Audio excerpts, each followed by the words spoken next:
And another thing I'd like to talk about is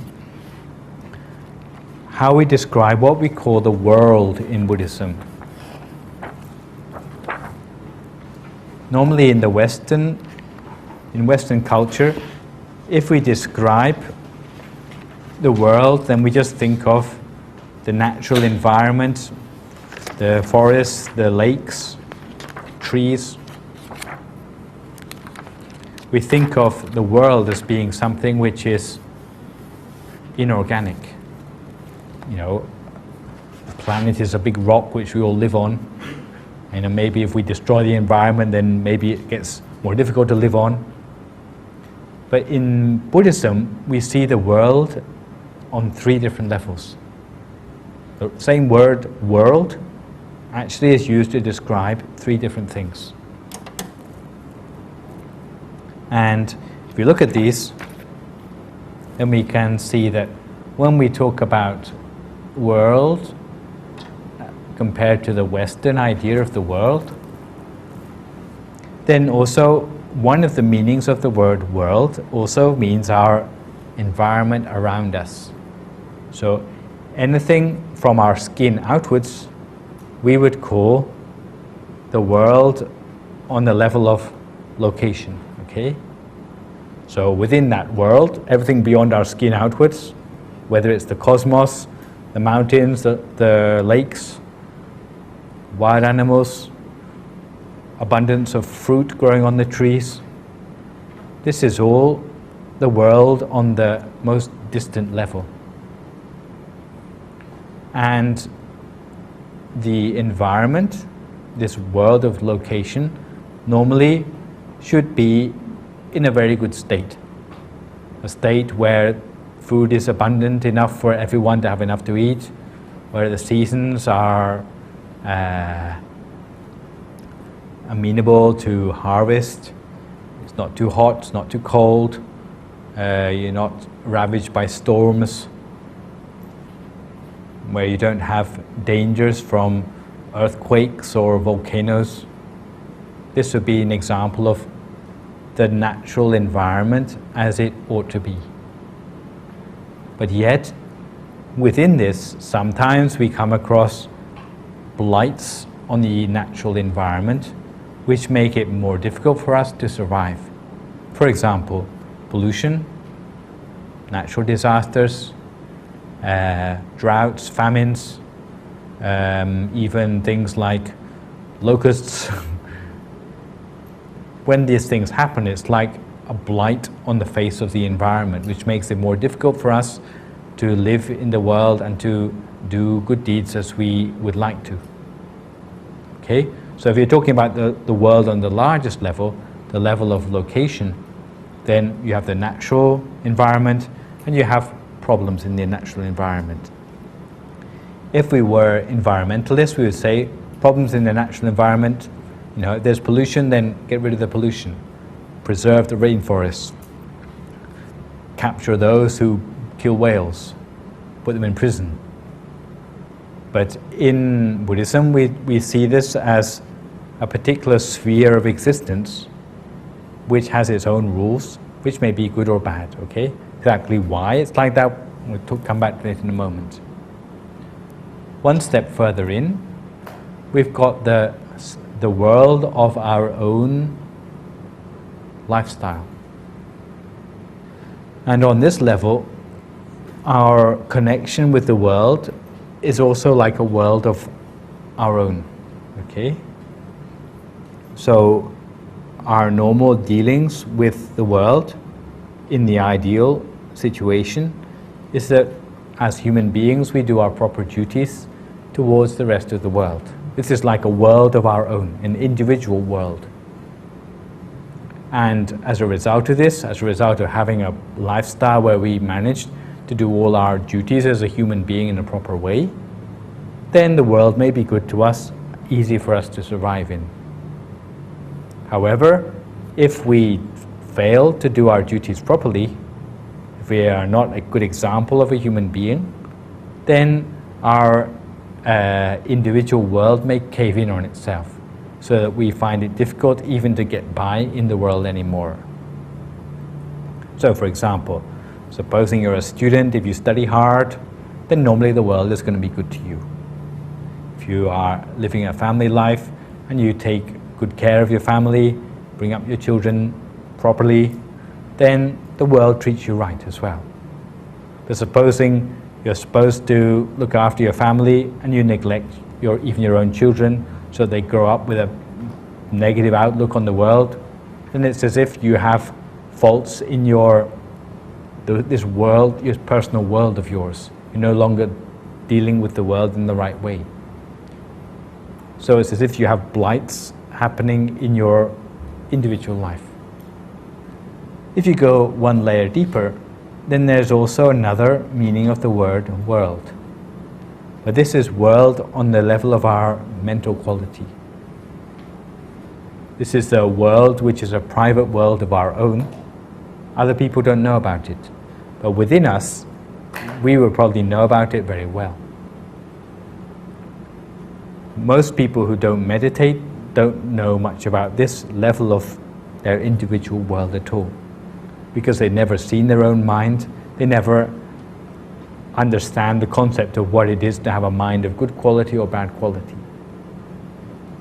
But yet some people, I'm sure you can think of examples, they're cheerful all the time and they have a positive outlook on the world. You think of people like that? Like, no matter how angry you try to make the person, they're never angry. You ever meet people like that? Because they have such a good outlook on the world that, no matter how you treat them, they always find something good to look at. You ever meet people like that? I can think of some examples, okay? Even if they don't meditate, but it's like they have a certain quality of mind which makes them unable to be pushed down into negativity. This is rather the sort of thing which comes with meditation practice as well. Once you meditate more, then your mind becomes more impervious to negative things which might come to interfere with your quality of mind as well. But people who have a lot of anger in their mind, a lot of greed in their mind, or very strong views which are opposed to reality, then this may cause them to treat the world in a way which is certainly bad for other people, but eventually bad for themselves as well. So what I'm trying to explain here is that what we call the world, in fact, it is the interplay of three different levels of reality.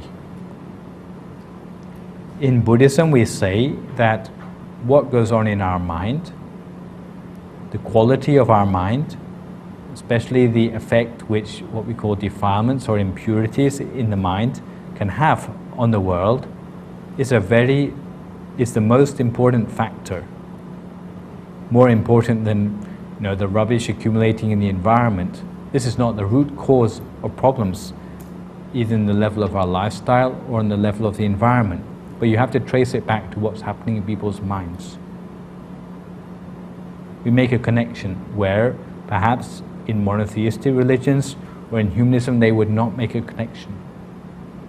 In humanism, if they saw a whole lot of rubbish in the environment, they say, well, get a team of people to go and pick up the rubbish and that's the end of your problem.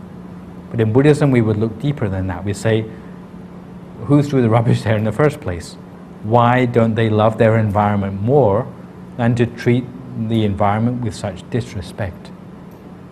So there must be something to talk more about the Aganya Sutra, the Buddhist version of what we call Genesis, which, as I said, you can take as a fairy tale if you like, or you can take as a historical account. But what it certainly shows is how the quality of people's minds causes the quality of their life to deteriorate if the mind deteriorates. And the quality of mind and the quality of life deteriorates, then the environment also deteriorates with it. There's a connection between all three.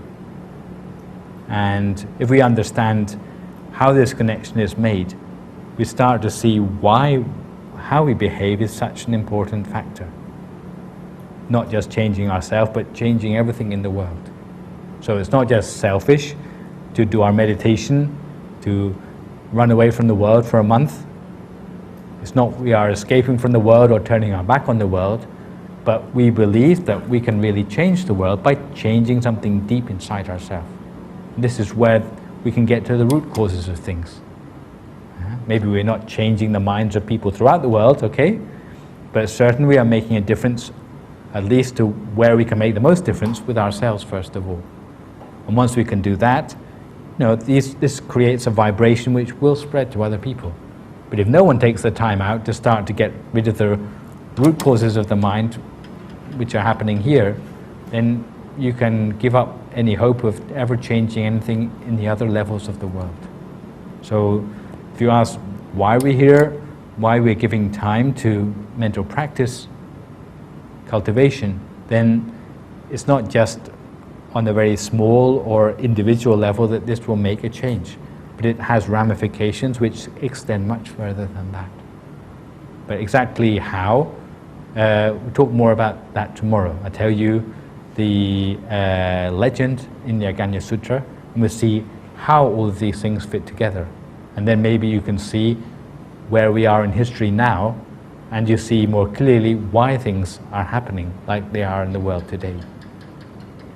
So, if coming back to the word Buddhism, we've seen what Buddhism is not, seen a little bit about what Buddhism means, but I think you start to see that it doesn't mean that it's all about believing in the Buddha or worshipping the Buddha, but it's more like an ideal of outlook on the world where we make connections in a certain way.